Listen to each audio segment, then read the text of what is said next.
Hello there, ladies and gentlemen, and welcome to another episode of CookieCast. Today on CookieCast, it's the football podcast. And I know I keep saying it, but the season really is drawing to a close. All we've got to talk about as far as upcoming games is the final. That's right. Nottingham Forest could get promoted. Find out what we think's going to happen in that game in our prediction section.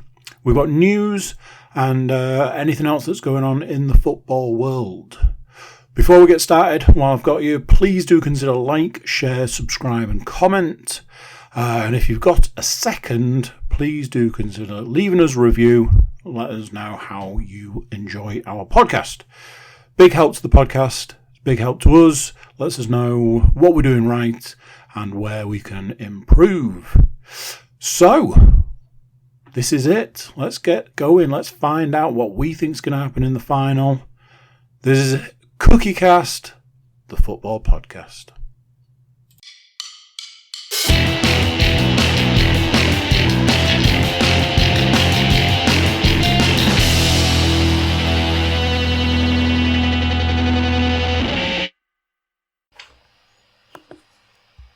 Recording in progress. Do it, Paul. She's not wrong, ladies and gentlemen. I was going to open with the welcome along to one of the last of the season, but it seemed as though the season just don't want to end. So we're back again. We're back again, fellas and ladies. There might be some ladies listening. So yes, welcome along to another instalment of the football podcast from CookieCast. We'll strive to give you some lovely championship and beyond based football chatter for the next undisclosed amount of time. Now, normally, obviously, we'd dive straight into last week's predictions to see who had got what points for what scores and whatnot, but there are none, as it was the last game of the championship season. Well, it wasn't even the last game of the championship season, it was the championship playoffs. It was the playoff semi-finals, and we're awaiting the playoff final, which does involve one of the three teams covered on the podcast. So, Mr. Moore's Nottingham Forest take on Huddersfield this coming Sunday. So, we might as well dive straight into our predictions for the big game, I suppose. It's probably the best place to start. Obviously, it's his team, so we'll give him the duty of going last, I dare say, to give his prediction. So, why doesn't Mr. Woodmansey start us off with his pick for the final? Okay. I don't think I've ever been this nervous for a game that doesn't involve Hull or England. I'll be honest. This is a weird. This is new territory for me. But I've been optimistic in my predictions. I'll be honest. The second goal scorer I've put in is kind of for a podcast pop, but we shall see. So, I have gone for Huddersfield Town 1, Nottingham Forest 2. I've gone for Toffolo to score for Huddersfield, mainly because it's kind of fun to say. And I've also gone for Johnson, because if he doesn't score, then what even are we doing here? And to score the winner off the inside of his left shin, having just fallen over, probably in the 6-yard box. I've gone for Yates to score the winner. I knew that Paul would particularly enjoy that one, so there we go. Good King Christ, if that's the winner in the championship playoff final.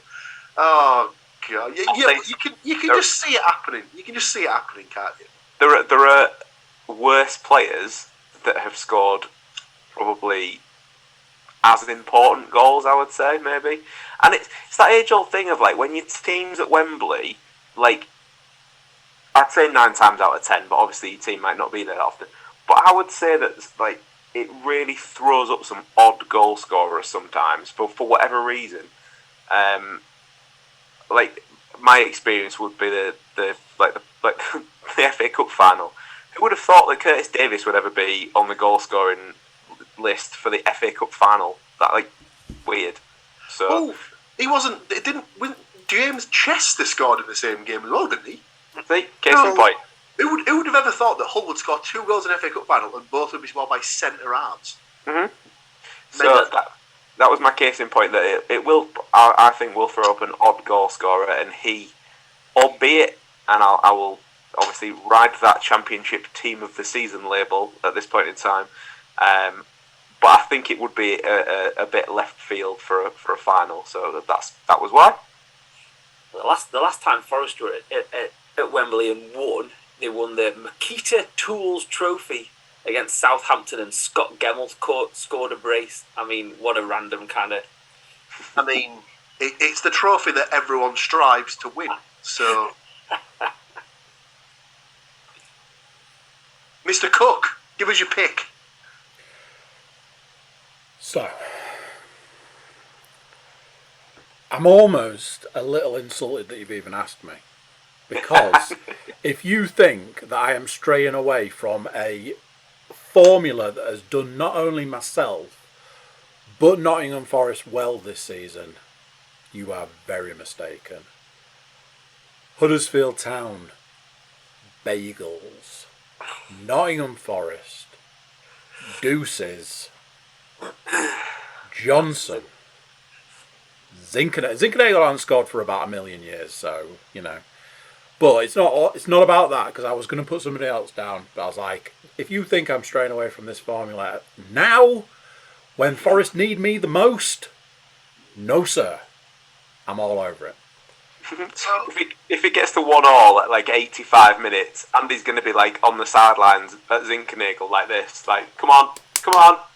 So, all I'll say is that, one thing I was going to suggest was that we each try and sort of, put on a nailed on bet that each of us think will happen.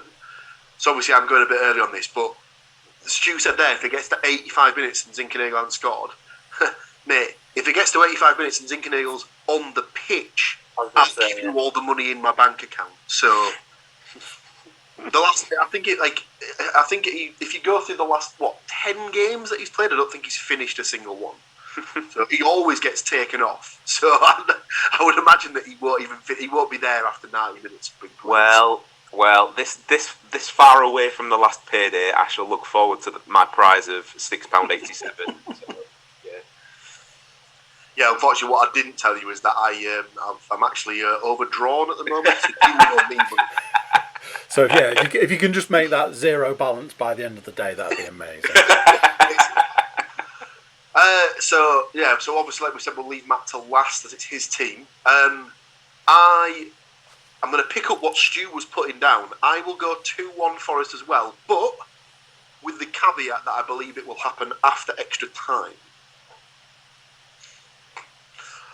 So I reckon we might be on for a tense, nervy first 45. So I reckon it'll be 0-0 at half time. Could even be 0-0 at 90. And then we might see it explode in the last 30 in the extra 30 minutes. But I'll go for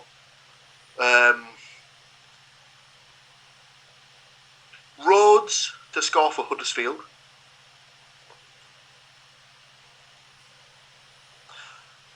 And Johnson to score the first for Forest. Now, is Graben fit? It's your personal opinion. I love the guy. For me, I just love a guy who can grow a beard, but it looks wispy as hell. It's very kind of... It looks like it's been stuck on. It's just the weirdest beard ever. I don't know would be the truth. Because it might be... I might just pick him anyway, because I think it's that sort of thing where even if he can only give you half an hour, I think he's probably worth sticking on the bench to bring on. I would assume he'll be on the bench. Yeah, go on, man. I'll say it as his parting gift to Forest. I think Graben might get the winner. Love it. Which brings us to you, Mr. Moore. I don't know if you want to let everybody know where you might be partaking of the game on Sunday. Oh, yes, being as I'll be there in person. Oh! He's managed it. Good lad. Friend of the podcast, James Panas, hooked me up with a ticket. So, well, via his brother-in-law, as it were. So, yes, very good. Yeah, God, I genuinely don't know with this one again. It's just the Right, whoa. Right. Would it have? Now the fact that you know you're going to be in the ground whilst this is going on, does this make this bit harder or easier? It makes it 10 times worse. Yeah. It's just the kind of obviously we'll kind of talk about it afterwards. But like, my dad messaged me. Like, we kind of talk. Obviously, I messaged my dad. Are you at Vale? Kind of Port Vale, and he just replied yes, and then kind of messaged me at about 10 o'clock the following morning. Why did you message me? I'm like, because Vale were winning and it was nervy as hell. But fine. Sorry, I was a little bit concerned about you. But it's his theory was that I should go to London for the weekend and go and take in both games. But I haven't.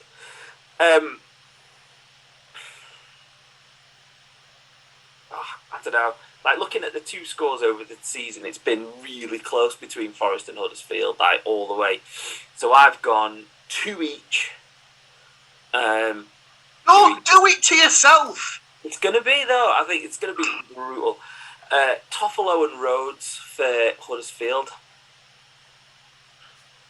I was nearly tempted to go with Holmes as well, because obviously ex-Derby player. And because I think he'll get the start in this game, Davis. And you all forgot about it. I thought Paul was going to pull it out. Ex-Huddersfield / Mr. Paul Williams lookalike, Joe Lolly to get the second. Oh, I thought you were going to say Jack Colback for a second. I was like, when did he play for Huddersfield? So yeah, two each, I think. He's not going to give a Penner's prediction, is he? I was going to say, is there any more to that prediction, or are we just ignoring? 2-2 and one of the teams to win on penalties. And a team will win. Lovely. And the chance that I vomit on myself at some point on Sunday afternoon. So.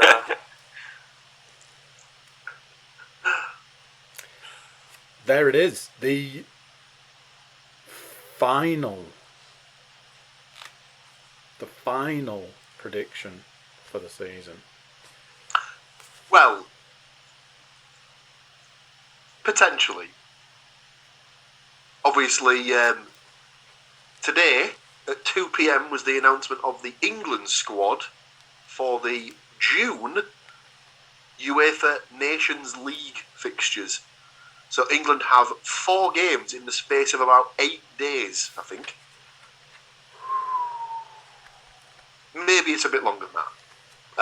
But yeah, so we might end up doing a special sort of 1 or 2 podcasts covering the England games in the coming week. Absolutely. Because normally, considering it's a World Cup year, normally you'd be doing your World Cup predictions during the summer. But we'll kind of. It's a bit difficult. Bit difficult to play football when it's 55 degrees outside. That's what, Just go for casual 30 odd when in December. No. Talk of the England games as well will possibly segue us nicely into the news on the basis of ex-Hull City Jared Bowen, now plying his trade for West Ham, has had his first England call-up today, which was thoroughly deserved as well. When I saw it, and again, I put this out on my own social media, how many times do we have to ask for the England manager to pick form players rather than just because of the name on the back of the shirt all the time? And it seems this time in picking Bowen, and as well on the back of that, James Justin.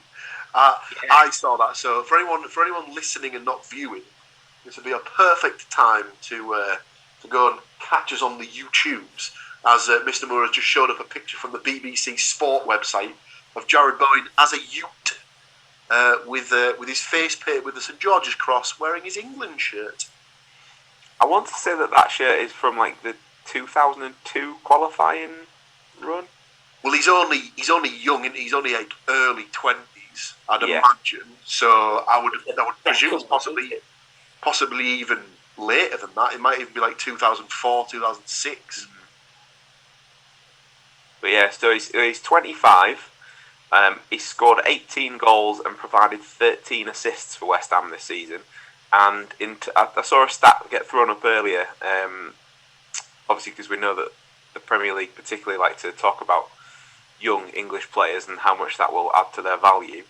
That in the entire Premier League, he is the second highest English player for assists, which he knows where the back of the net is as well, but clearly I think Kane top?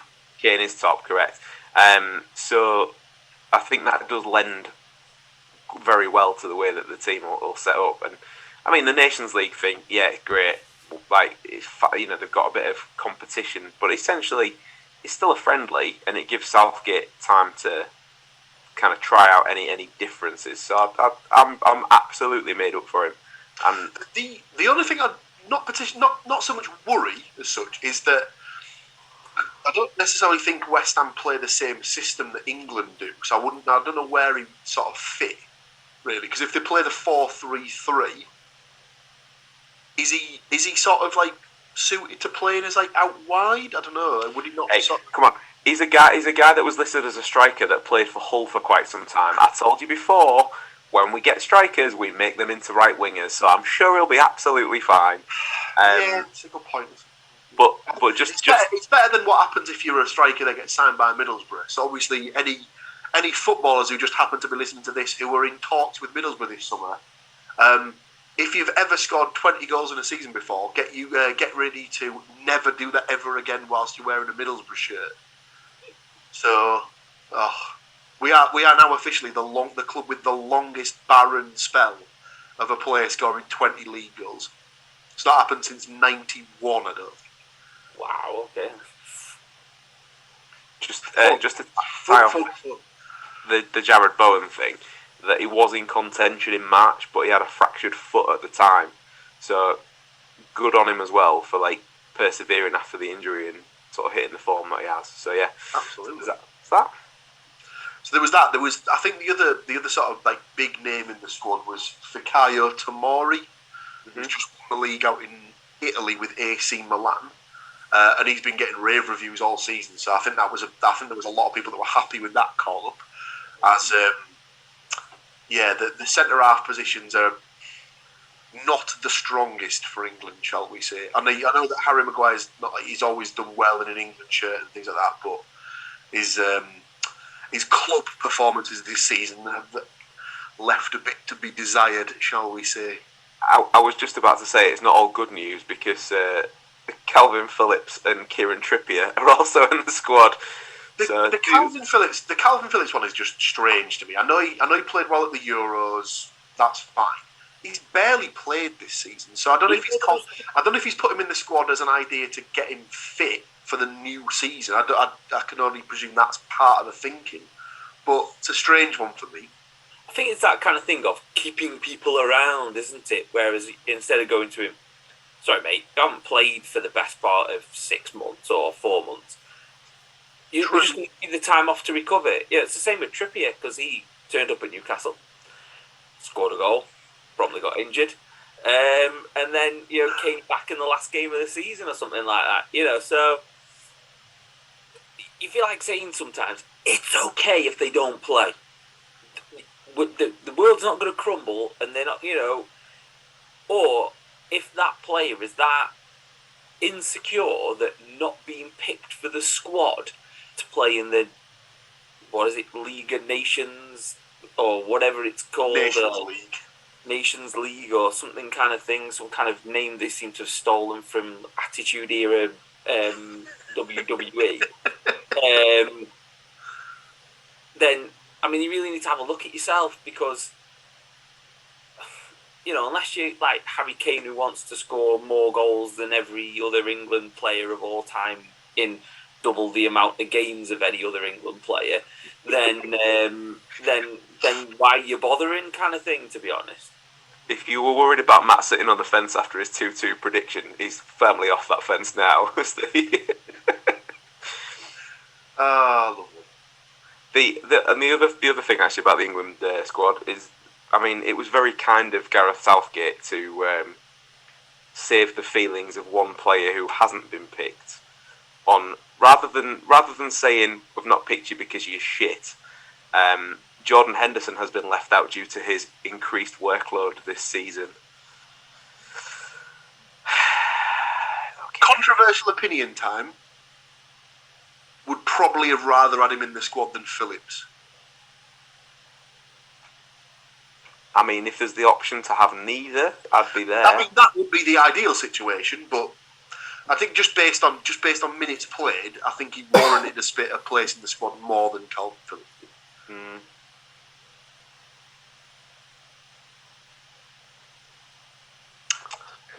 The quote about Henderson was about him not playing was, "I don't need to know more about him," which makes me worry about how many times Jordan Henderson may or may not have turned up in Gareth Southgate's front garden over the course of time. Maybe he's there too much. Can we say? I suppose outside of the England squad, the final relegation spot was being contested between Burnley and Leeds for the, I suppose, right to face Hull and Middlesbrough at least twice next season. Obviously, the people listening and watching the podcast will have absolutely no illusions of the way that we all hoped it would go. But no, sadly, we didn't get our wish, and Leeds lived to fight another Premier League day as Burnley were unable to overturn everyone's favourite barcodes, and they succumbed to a 2-1 defeat, whilst Leeds were able to overturn Brentford 2-1 to preserve their Premier League status. So Burnley join Watford and Norwich in dropping down into the Championship. So Burnley, Watford and Norwich, welcome to the party for next season. Did that Leeds game come with, like, if you win the game, you get enough points to win the league as well? Something like that. It was... because they certainly celebrated it probably came off the back of, obviously, staying in the Premier League equals guarantees that they'll get into Europe within the next 2 seasons or something like that. Are they going to Spain for training or something? Or? You can only presume. Jesse will, have them probably spending time in Texas or... Look, I am the last person to be talking about how happy or sad I am for a team to survive on the last day of the Premier League season by the skin of their teeth. At least Leeds didn't have to go through the embarrassment of their manager singing after the game, and weirdly enough, not to date the podcast, but that happened on this day about 14 years ago, maybe a bit. 2009 it'd have been, wouldn't it? So 13 years ago. So yeah, it was a while ago, but yeah, that was actually on this day, as was the playoff win. But I'm not going to do a Liverpool fan and live in the past. So there you go. I believe York City got promoted. Well, I was going to say to round it out. Obviously, we covered the teams that are coming down from the Premier League into the Championship. We might as well round it out nicely with the team coming up from League One into the Championship to round out the teams. So Sunderland versus Wycombe was the League One playoff final. And Sunderland were able to finally get themselves out of League One after 4 seasons of trying. So the Tees Weir derby is back on the schedule for next season. Lovely stuff. And as Andy alluded to there, obviously from a personal sort of geography point of view, York were, strangely enough, at home versus Boston United for the playoff final, which seems a bit odd from a promotion and relegation sort of perspective, that's the way they do things. But that's the way they do things in the National League North and the National League South, apparently. It was a sellout at the new stadium. So the first time the new stadium's been sold out since it's been open. So 7,000 in total were there, a mix of York and Boston fans to see their respective teams. And York were able to come out on top, 2-0 wins. So they managed to get themselves back in the National League. I was going to say Central, but it's just the National League. Again, for the first time in 4 or 5 seasons, I believe. So, well done to York. The National League playoffs are happening at the moment, and they just seem to be eliminators. It's like brutal. It's just like one game done. I'm like, this looks awesome, but also terrible. So I obviously, as discussed before, I've got a bit of an affinity for Hartlepool United. So this is what Hartlepool had to go through last season to get up into the Football League, where because they finished 4th. They had a home eliminator against Bromley, which was just a one-legged affair, which they won and progressed. They then played against Stockport County away from home, again, which was a one-legged encounter, and they won that, which then sent them into the playoff final, which was played at Ashton Gate in Bristol. Geography will tell you that Bristol is absolutely fucking nowhere near Hartlepool. Well, who were they playing as well? Eh? Who were they playing against? Torquay United. Alright, okay then. I mean, fair enough. Torquay to Bristol. Not exactly down the road, but it's still a lot closer than Hartlepool is. Also, we looked into going, and it was on a Sunday, and it wasn't a bank holiday. So, I think round trip would have taken us at least 10 hours. 10 hours, yeah. And then also there was the fact that I think both me and my brother said, don't think we could stomach 5 hours in the car with our dad if they'd have lost. I don't know if we covered this on the podcast actually, but this is the game that was obviously because we didn't go. This was actually still when they were doing reduced numbers of fans as well actually. So even if we'd have wanted to, I don't think we'd have been able to get tickets. This is the game that we were watching on BT Sport via the internet through the TV. So we had it on a laptop that was then linked into the TV via HDMI cable. Pulls a 1-0 up in the 96th minute. Torquay had a throw. The feed cuts out. So we all just go, shit, massively scrabble round to try and get it fixed. I remember I've got the thing on my phone, so open it on my phone to see Torquay celebrating. Because from that throw, the goalkeeper had gone up for Torquay and scored the equaliser in the 96th minute. When we managed to get the feedback on, needless to say, the tension in the room was palpable, shall we say. And I don't think anyone spoke for about 40 minutes. Oh, and then obviously it went to penners, so even better. But they did win and they got promoted, so. But yeah, the National League playoffs, brutal. That's just horrible, absolutely horrible. Yeah, so that's pretty much it. So obviously the championship. Go on. So Stu mentioned it's kind of going off on a tangent. The AC Milan defender. Yeah, Fikio Tomori. They won Serie A, and the only thing that kind of made me kind of sit up and notice was that their wage bill is 18 million. That's their wage bill now, which is absolutely unheard of nowadays. Like, to have a wage bill like that, it's. But I just thought it was an interesting kind of little fact that they'd won the league with. Hang on, 18 million? Isn't that pretty much like Ronaldo's salary on its own? Or something like that? It's a fifth season for Kylian Mbappe next year. Oh. Yeah, I was just going to say that. It's not even a fifth of his signing on bonus for signing the new deal with PSG, is it? That like, I mean, did you actually? Since we've moved on to that, did you see that La Liga are apparently putting in a complaint now? Whilst it absolutely reeks of sour grapes, they're not wrong. Like, what does anybody need 100 million quid for?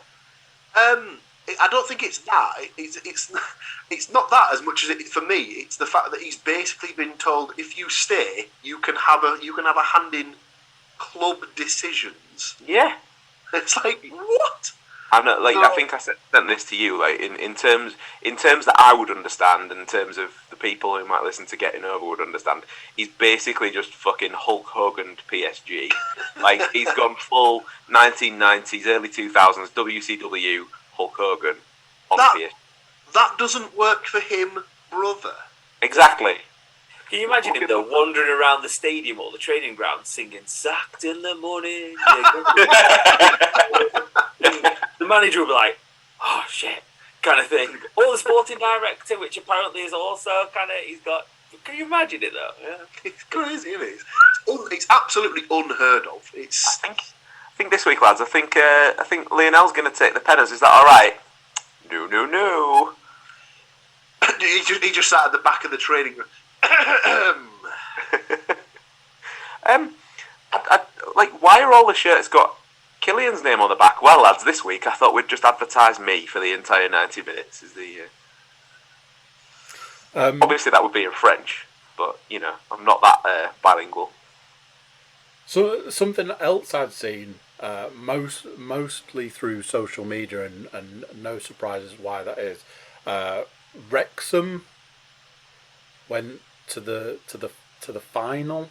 Is it the FA Trophy final? Yeah. So every year in non-league, they have what's known as Finals Day, which is a combination of the FA Vase and the FA Trophy.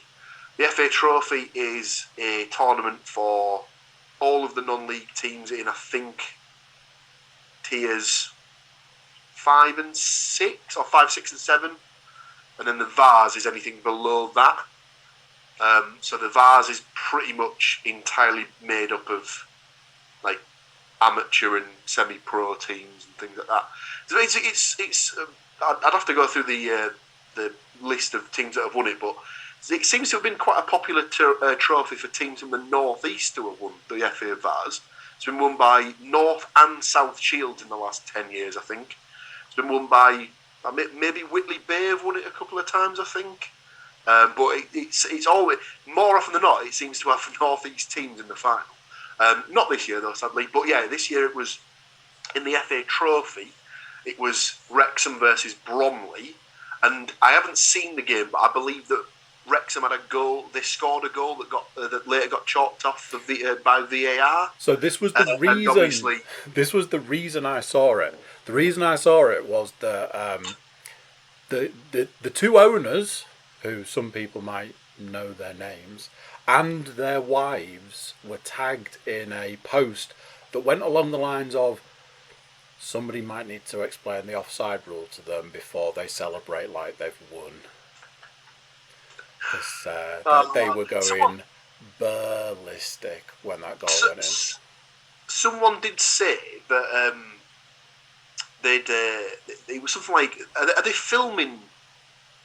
Are they filming it as part of a documentary?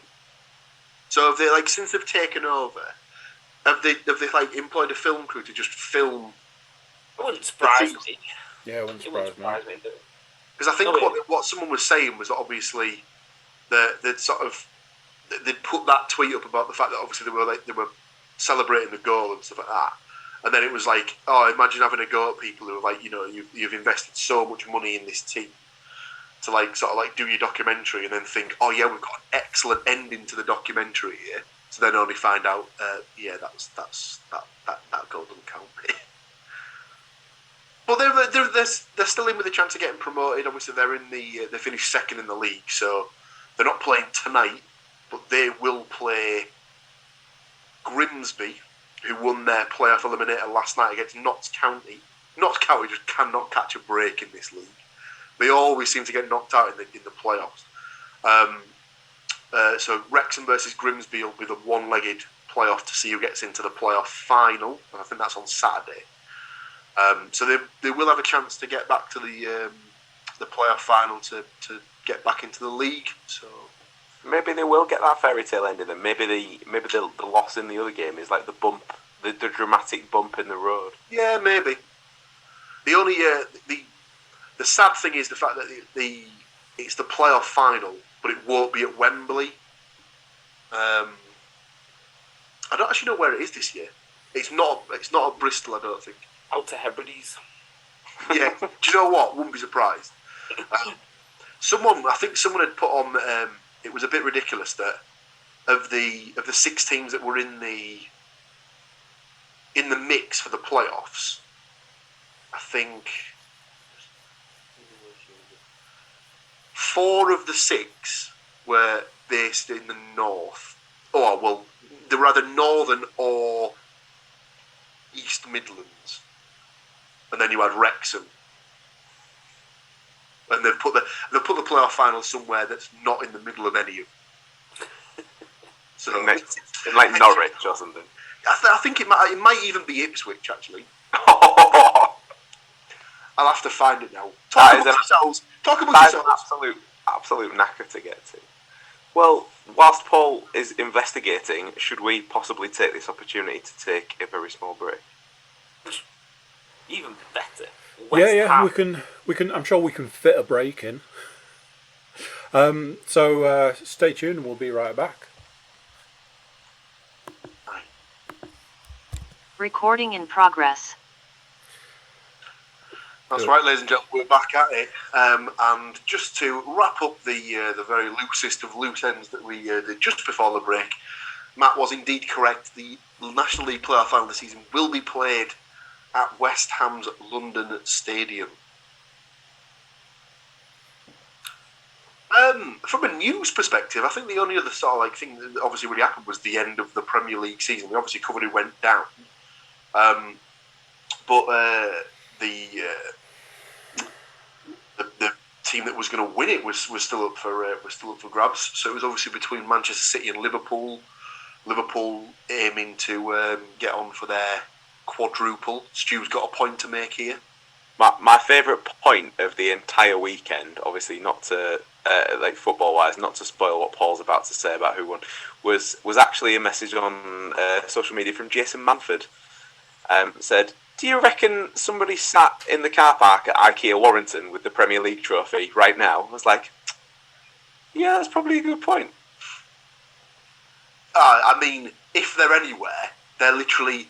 I wonder how much sort of fuel you'd have to put into a helicopter to just have it literally hover in the midpoint between Manchester and Liverpool. Well, I mean, based on prices these days, it probably costs more than the entire football league. So yeah, exactly. Yeah, more than the trophy's worth, etc., etc. I imagine they'll probably just hedge the bets, wouldn't they? And just basically send a replica to Liverpool and have the original at Manchester.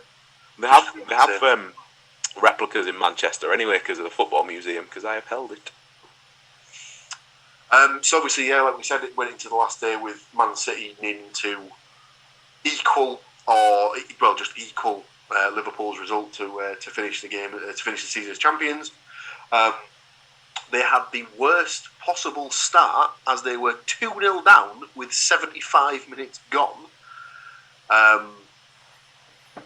They then made a substitution, bringing on Ilkay Gundogan, and he scored 2 of the 3 goals that they needed to win the game 3-2 and end the season as champions for the 4th time in 5 seasons. So they're certainly becoming a bit of a dynasty, shall we say? But yeah, it's obviously such a shame that Liverpool weren't able to win the league in front of supporters for the first time in 30 years. That way, as always, goes on, because everyone knows that winning the league when it was locked down basically negates it. So it's almost as if it never happened. In the same way that when Leeds won the championship and came up, because it was in front of no supporters, it didn't really happen. So there we go. Yes, obviously Liverpool's focus now switches to the Champions League final, which is this coming Saturday. Again, as we've discussed before, not even the biggest game that's taking place this weekend, so we don't need to cover it. I think the new rule should be instigated that if they're not actually champions by the time they get to the final, it's just not played and they just sack it off. Or they give it to the team that's closest to being champions, which would be Real Madrid. There we go, like sort of.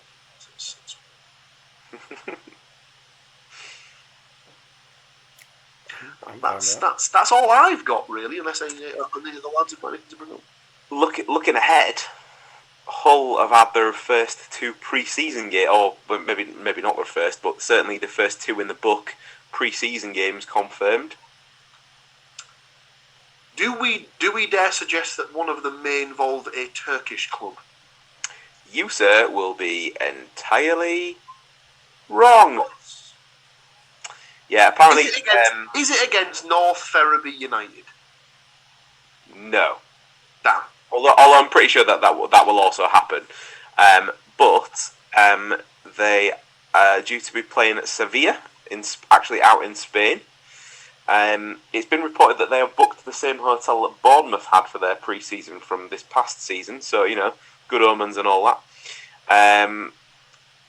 For your stadium to blow to bits and cheat your way to winning that game. And the other team is actually a charity effort, and they are going to be playing Shakhtar Donetsk at the MKM Stadium, with the proceeds going to the Ukrainian war effort. So it's kind of good news on that front as well. Very nice.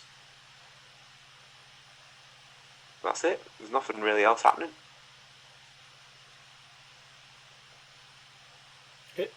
Is that it? Is that it? Pretty much.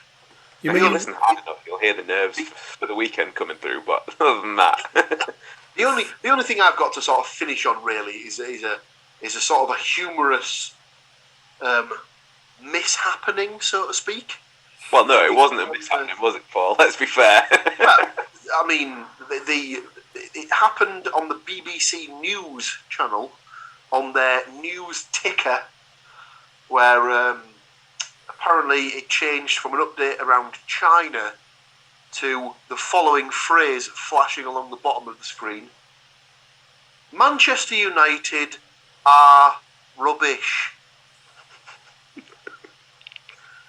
Okay, so during the news, for a brief moment, a ticker appeared that said Manchester United are rubbish, which caught a few people's attention, as you can imagine. Since the incident, the BBC have responded, apologising, saying it was an accident by a trainee who was learning how to put text on the screen, and they're sorry if it offended any Manchester United fans. Oh, come on. How much of that do we actually believe to be true? Manchester United fans are only bitter about that if they can't handle the truth this season as a whole. So I saw this earlier today, and that was my instinct. I was like, so what? They don't like the truth. They're against the truth. They were reporting the news. It was a news network reporting the news. That are upset about the truth being spoken on there.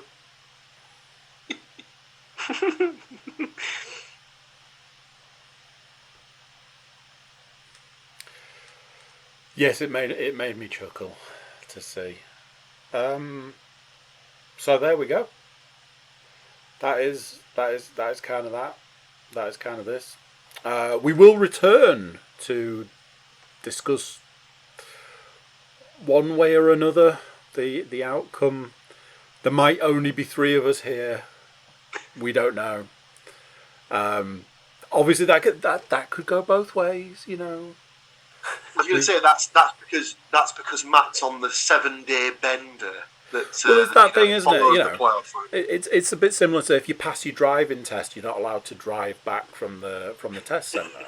So if you're promoted, you're no longer allowed to comment on Championship football. Maybe it's that. Maybe that's the rule. Maybe, who knows? Either way, it won't be any good, because if they lose, it'll just be and if they win, probably a a similar kind of noise in a different pitch.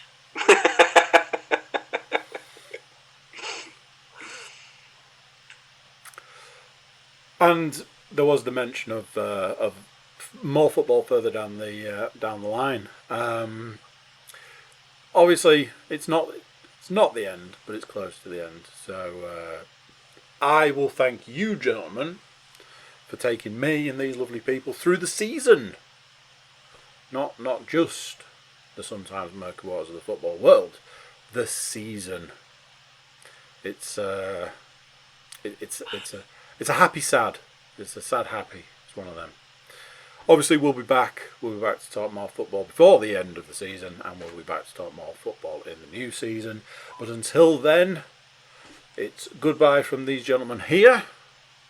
It's goodbye from me, and if you feel so inclined, send Matthew some good luck, love through the Twitter sphere. / money for beverages. I was going to go down the send him a beer, do that thing, but Come on, Forrest. Right, thank you very much, gentlemen, and we will see you next week. Goodbye. Yep. Bye-bye. So there you go. What do you think of that? Oh man, stressful, super stressful. Tune back in next week to find out what actually happened. Oh. Before you go, do consider liking, sharing, subscribing and commenting. Drop any reviews you might feel like dropping, and if you've got a few minutes, you can check out our website, which is thecookiecast.com. Over there you'll find social media links and email links. You can drop us a line, let us know how you're getting on. That's it for this one, and that's nearly it for all of the season. Until next week, where we cover things off and finish up, I'm going to say bye, and I'll see you then.